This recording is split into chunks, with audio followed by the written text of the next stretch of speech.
ओम नमस्ते जी। आइए आज की चर्चा को प्रारंभ करते हैं। सामवेद का 1609वां मंत्र है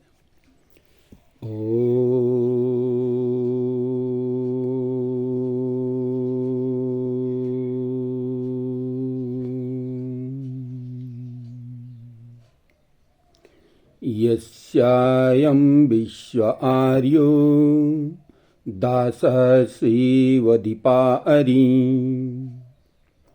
तिरश्चिद्दर्येरुषमी परिपवीरवि तुभ्येत्सो अज्यते रयि।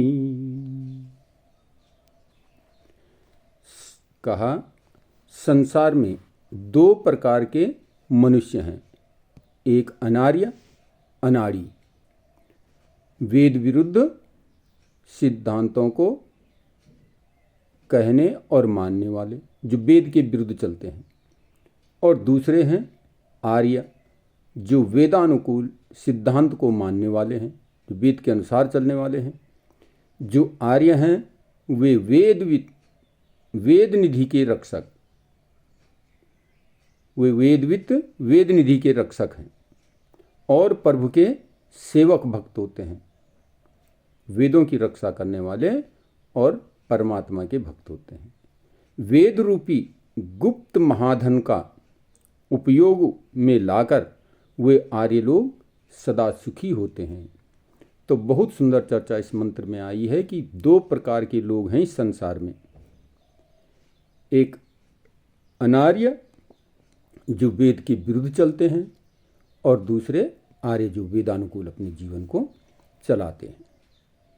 तो कहते हैं जो अनार्य लोग हैं वे तो अनाड़ी हैं, राक्षस हैं, उन्हीं को राक्षस कहा गया है। जो वेद के विपरीत कार्य करते हैं, धर्म के विपरीत कार्य करते हैं, तो वो क्या है, अनाड़ी हैं, राक्षस हैं। और जो वेद के अनुसार चलते हैं, परम पिता परमात्मा की बनाई हुई ये वेदवाणी, इसका ठीक ठीक उपयोग करके इसको जीवन में उतार करके तदनुकूल अपना आचरण करते हुए आगे बढ़ते हैं, वे आर्य कहलाते हैं, श्रेष्ठ कहलाते हैं। अतः हमें आर्य बनना चाहिए। तो आर्य तो का तात्पर्य हम वेदानुकूल चलें, वेद के अनुसार चलें। वेद हमारे जीवन का अभिन्न अंग होना चाहिए, क्योंकि वेद में जितनी भी बातें हैं सृष्टि के ठीक ठीक उपभोग की सामग्री यदि कहीं मिलती है तो वो केवल और केवल वेद में है। इसलिए इस संसार का उपभोग किस प्रकार से करें, ये सारी बातें वेद के अंतर आती हैं।